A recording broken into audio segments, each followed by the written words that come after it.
Tenemos el honor de conversar con un referente internacional en autismo e inclusión educativa, Claudio Trevisono, quien nos acompaña desde Argentina. Muchísimas gracias, Claudio, por estar con nosotros, por venir al Perú, por ayudarnos a todos los peruanos a tener más luz sobre un tema que casi ni se habla y que vemos, pero cada vez más un incremento en la población de niños con esta condición que es el autismo. Así que te doy la bienvenida a este podcast y te agradezco profundamente que estés con nosotros esta mañana. Para mí es un gran honor. Hace mucho tiempo que vengo a Perú. Ya me considero peruano. ¡Wow! Estoy muy feliz y realmente es un gran placer y un gran honor estar aquí. Claudio, ¿qué comida peruana te gusta? Todo, pero especialmente el ceviche. Por momentos, cuando estoy mucho tiempo acá, ya empiezo a oler a cebolla. Porque ¿Qué tanto ceviche que ¿cómo? comes? Sí, realmente es una adicción para mí. Claudio, para comenzar, cuéntanos un poco acerca de ti, de tu recorrido profesional. ¿Cómo así te dedicaste en este tema que definitivamente es casi nuevo? Porque el autismo recién es una condición que ha ido incrementando más y que nos está llamando a todos la atención para saber qué hacer con estos chicos tan hermosos. ¿Cómo empezó tu inquietud? Sí, yo en realidad, bueno, mi título de grado es psicólogo y empecé a trabajar con niños con dificultades de comportamiento, con problemas de conducta en colegios fundamentalmente, y con familias, asesorando familias. Ya. Y bueno, dentro de esos niños que asistían, comenzaron a ir niños con autismo y de a Wow. poquito me fue secuestrando este tema, ¿no? Que realmente es apasionante. En esa época se hablaba todavía mucho menos, Claro. recién se empezaba a conocer. Entonces, claro, como no había mucha gente trabajando en el área, eh, empecé a viajar mucho y a trabajar cada vez más específicamente, digamos, en este rubro. Por eso, como que llegué prestado, si se quiere, ¿no? Vine de otra área, que era los problemas de conducta. Pero me imagino que en esa época donde no se hablaba, o sea, habrás sido tú realmente como agua en el desierto, porque muchas mamás sufren tanto al no saber cómo ayudar a sus hijos. Realmente no sé cómo será en Argentina, pero aquí en el Perú recién estamos tomando como Estado la, la responsabilidad de hacer cosas por el autismo. Por ejemplo, nosotros hemos hecho una ley para implementar el Centro de Investigación del Autista, porque las mamás no saben qué hacer. Y a lo largo de tu experiencia, ¿cuál ha sido uno de los casos de autismo más desafiantes que tú hayas podido acompañar en el aprendizaje y qué resultados te dio? Sí, la verdad es que a veces por ahí trabajar en autismo es un desafío y la verdad es que se ven situaciones que uno por ahí habitualmente en otra área de la psicología no ve. A mí me ha tocado trabajar con varios niños con muchas dificultades en términos de conducta autolesiva, de niños que se agreden a sí mismos. He visto, se Claro, golpean. eso es sería como podríamos decir que lo más duro del cuadro, ¿no? Claro, Muchas veces. claro. Y realmente es impactante. eh, pero es grato trabajar en eso porque también constituye un desafío, ¿no? Uno siente que por ahí hace un aporte significativo cuando podemos ver un avance en ese tipo de situaciones y podemos llegar más a la familia, asesorarla y que las cosas comiencen a mejorar, porque realmente son familias que están en una situación muy angustiante. Sí. Imaginemos un niño de 5 o 6 años que tiene muchas crisis a diario y que se autoagrede muy fuerte. ¿Y por qué se autoagreden? ¿Qué es lo que sucede en el cerebro de estos niños? ¿O qué es lo que los lleva a golpearse? Porque yo he visto videos donde los chicos, claro, 5, 4 años se golpean y a veces hasta les ponen cascos para que no se rompan el cerebro por proteger al niño.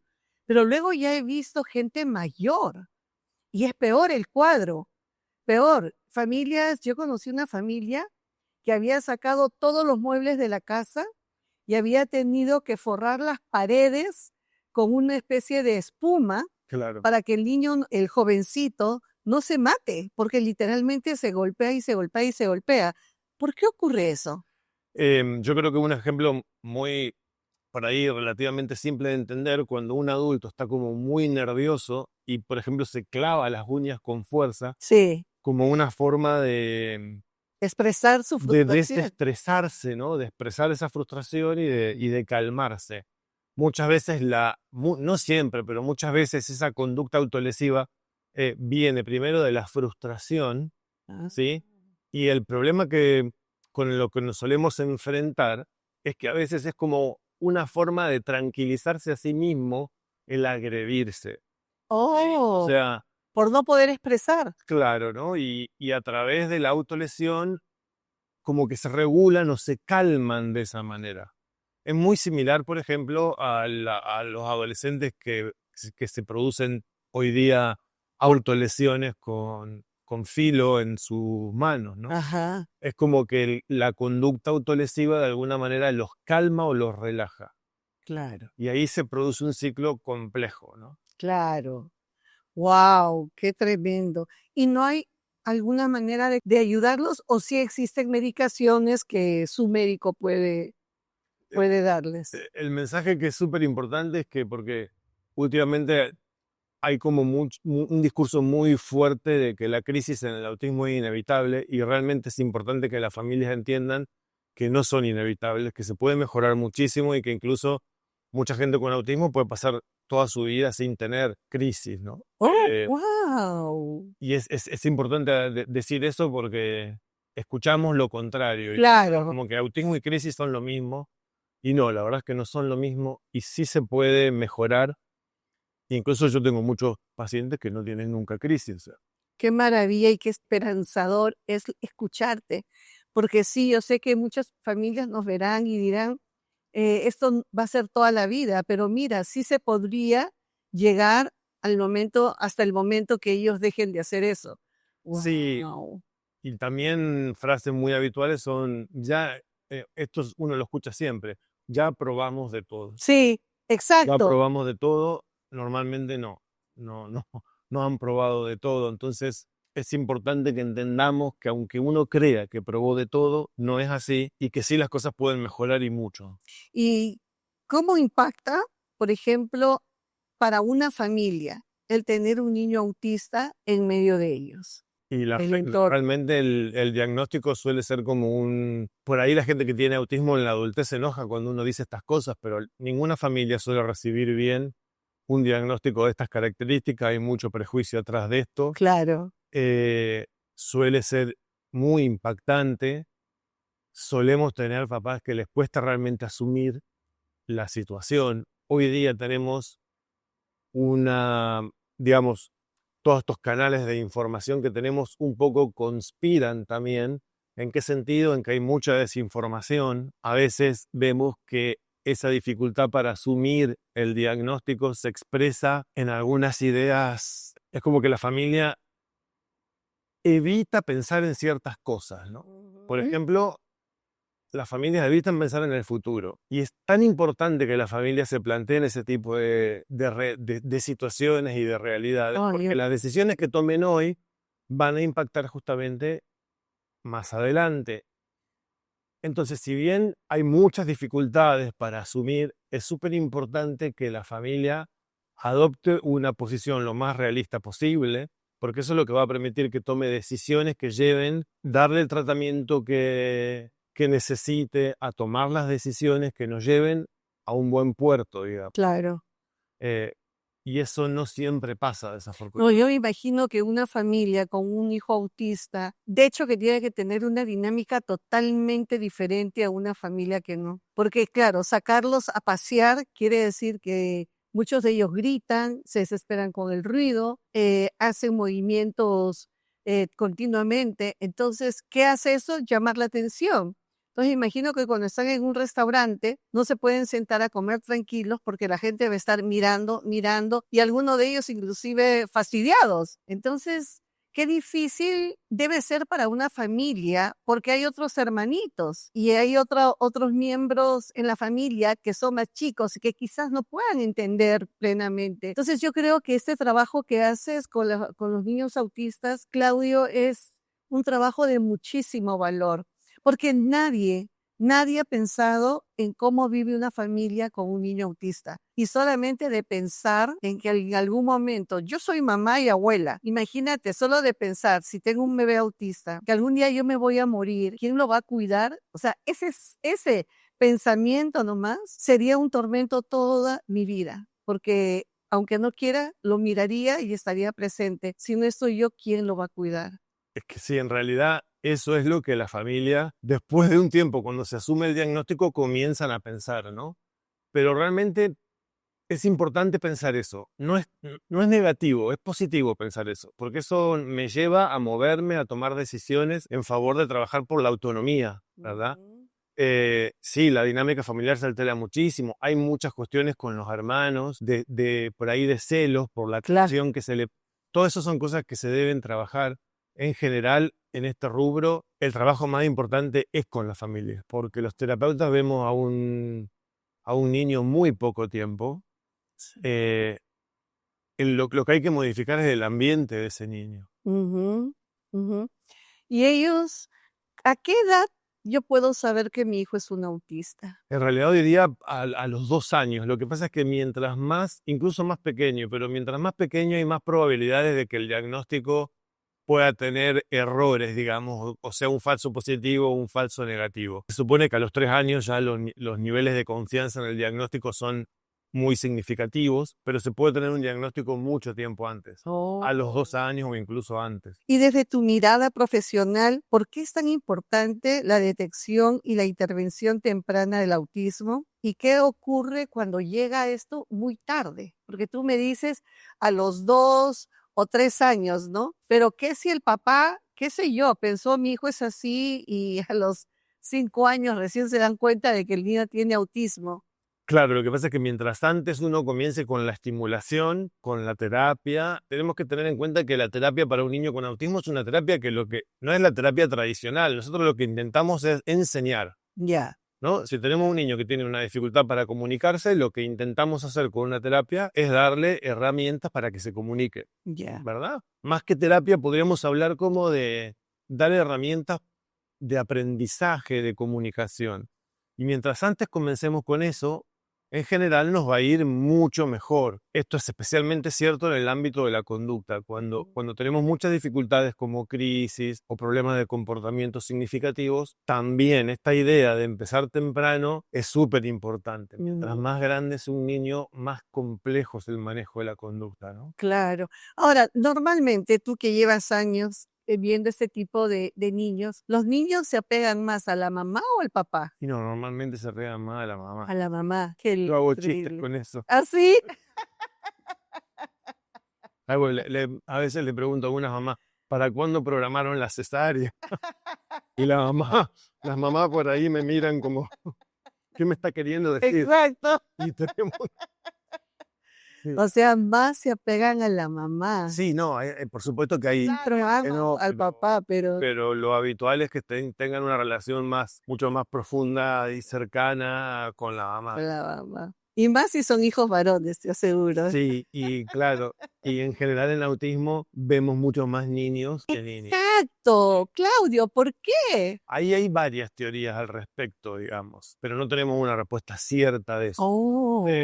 Pero, por ejemplo, se hipotetiza que en el caso de las niñas pasa más desapercibido porque las niñas pueden tener por ahí mayor habilidad social Claro que la tienen. y, y eso hace que sea más difícil de detectar. Pero en realidad no estamos plenamente seguros de por qué ocurre eso. Ujú.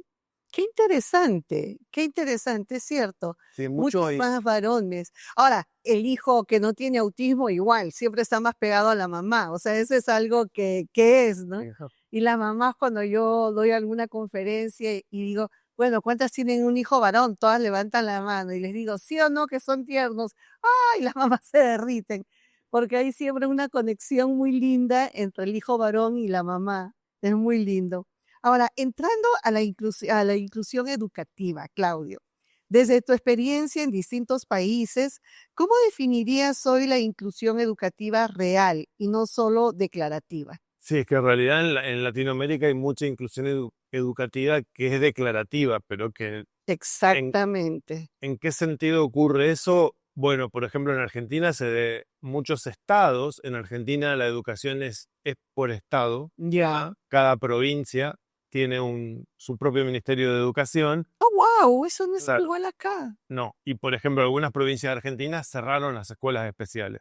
Un ejemplo Oh, prototipo de esto es La Pampa. Entonces, cuando teníamos antes niños que tenían discapacidad visual o que tenían discapacidad auditiva o que tenían discapacidad intelectual que iban a colegios especiales, ellos cerraron con la idea de la inclusión total. No fue buena idea. no creo que haya sido buena, exacto. Y claro, y eso termina siendo inclusión declarativa, que en la práctica termina siendo exclusión. ¿Por qué? Porque cuando uno toma ese tipo de medidas, pero no tiene una metodología para llevarla a cabo, porque las leyes son bonitas, digamos, pero luego hay que pasarlas a la realidad y hay que tener una metodología. Bueno, la verdad es que los resultados son muy malos. Yo me imagino, porque una cosa es mantener un aula de 20 niños que todos van siguiendo el ritmo de enseñanza y luego poner 2 niños que les cuesta entender. Entonces yo imagino que la profesora, para que nos deje avanzar al salón, los tienen en una esquinita, pinta, algo así. Exactamente pasa eso y pasa muchísimo. Claro, O están en el patio. claro, Y en realidad entonces es como que, digamos, todos hacemos de cuenta que hay inclusión, claro, nos hacemos los tontos exacto. y por ahí, cuando uno ve la realidad, el niño está o adentro del aula jugando con algo o Claro. directamente está en el patio. Exacto. Ahora, Chile hizo las cosas para mí mejor ¿Oh, sí?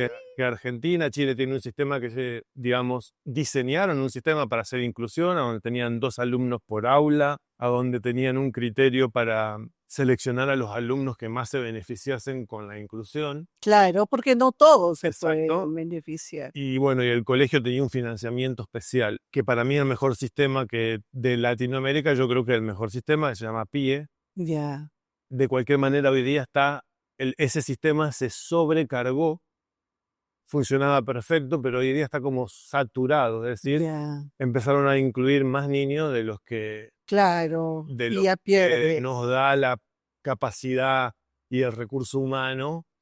Y ahí las cosas, yo creo que últimamente empezaron no quiero opinar tanto, pero es una impresión totalmente subjetiva, Claro. pero realmente el sistema me parece fantástico. Sí, porque acá se estuvo dando, y con las mamás sombra, ¿no?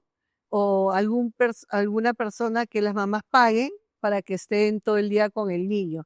Pero yo me pongo a pensar, ¿cuán efectivo será para el avance del niño?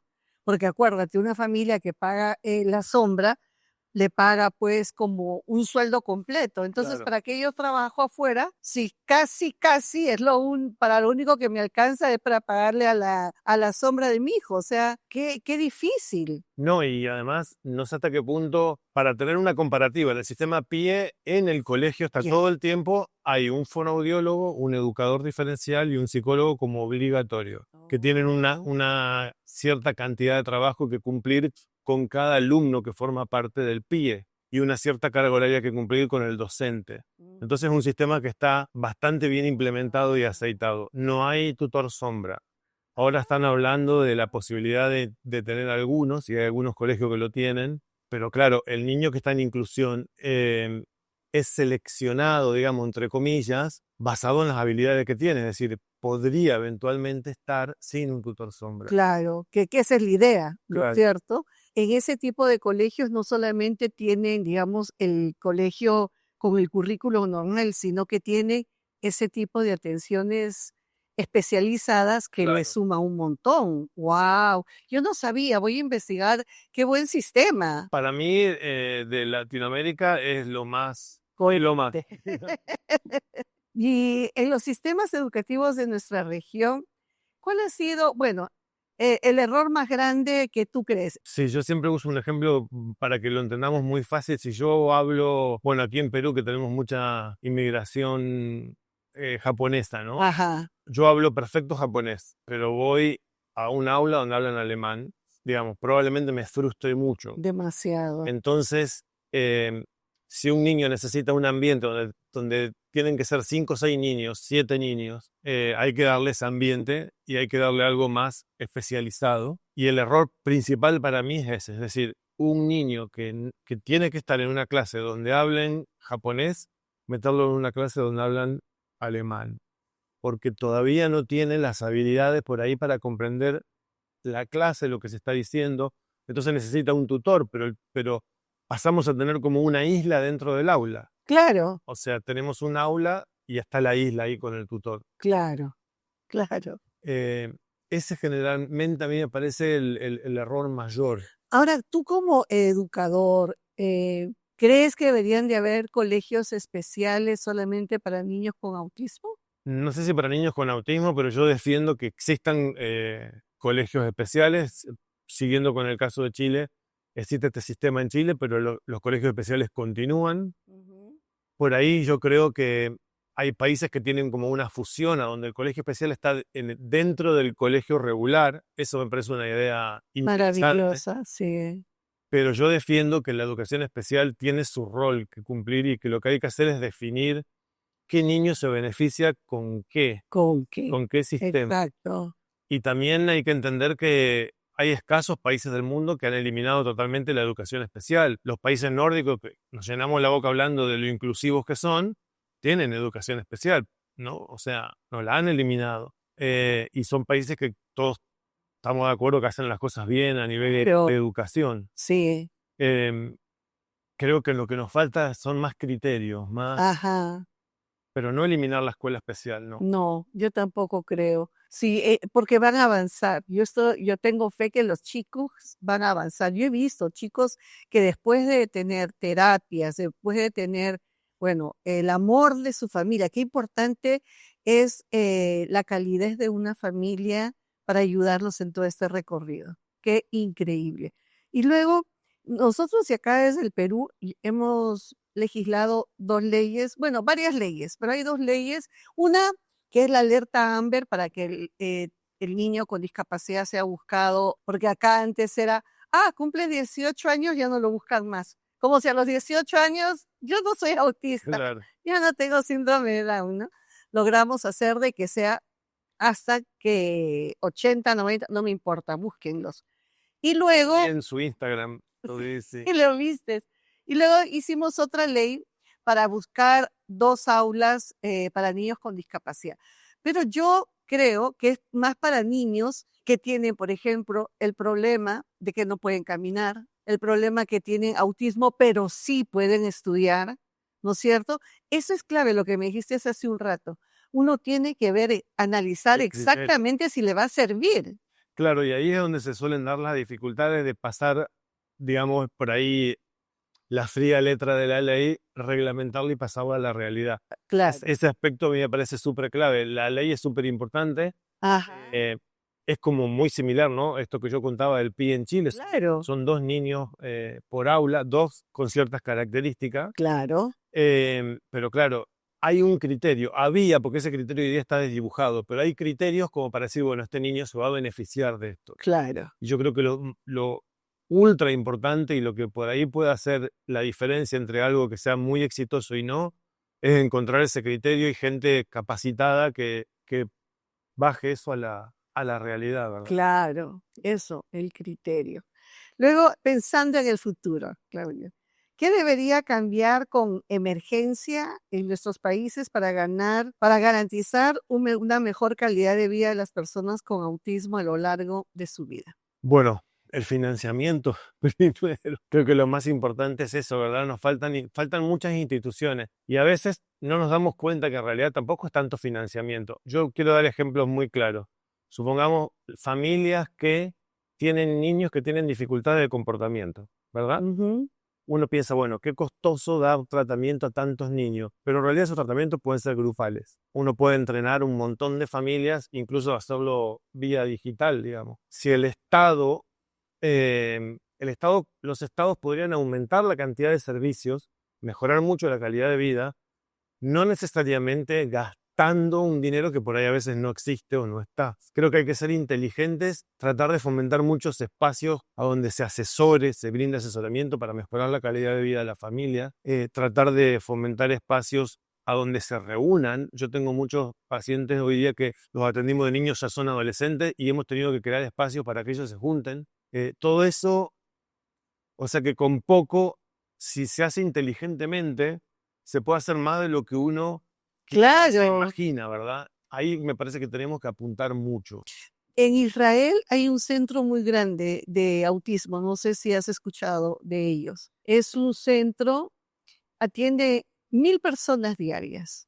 Es un centro que tiene, que literal, es un edificio enorme, pero todo es para el niño autista y el niño con síndrome de Down.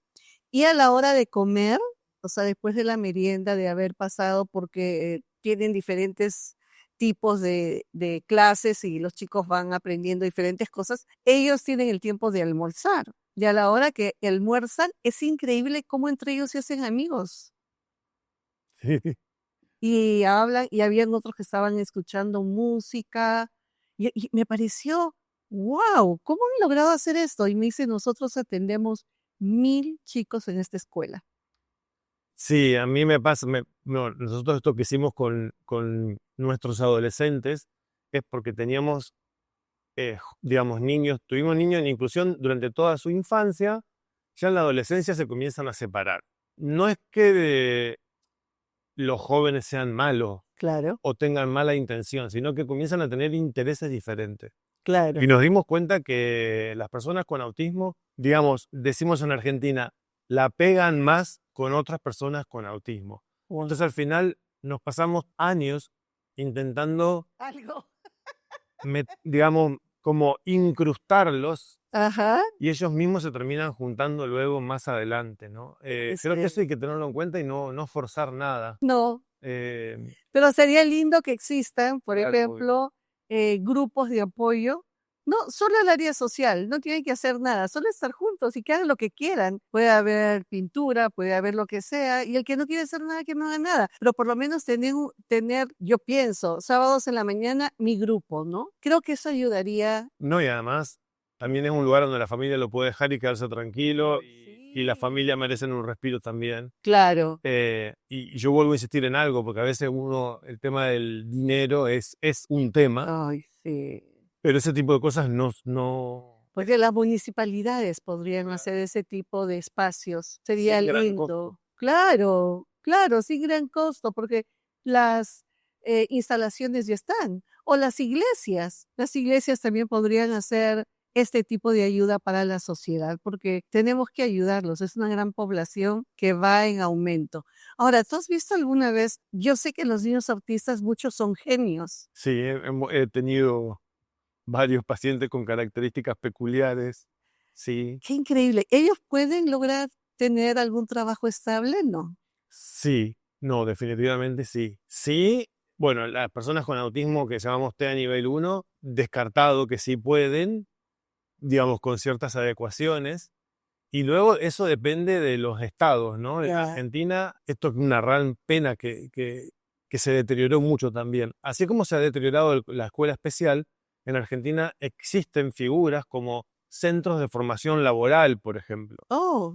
a donde se enseñan habilidades laborales a jóvenes con Oh, discapacidad de distinto tipo, ¿sí? qué Que sería como la bueno. continuación de la Del escuela especial. colegio, claro. Pero en eso Qué que bonito. la educación especial comenzó a estar estigmatizada de alguna manera, empezó también, cayó en el mismo saco cayó o cayeron los centros de formación laboral.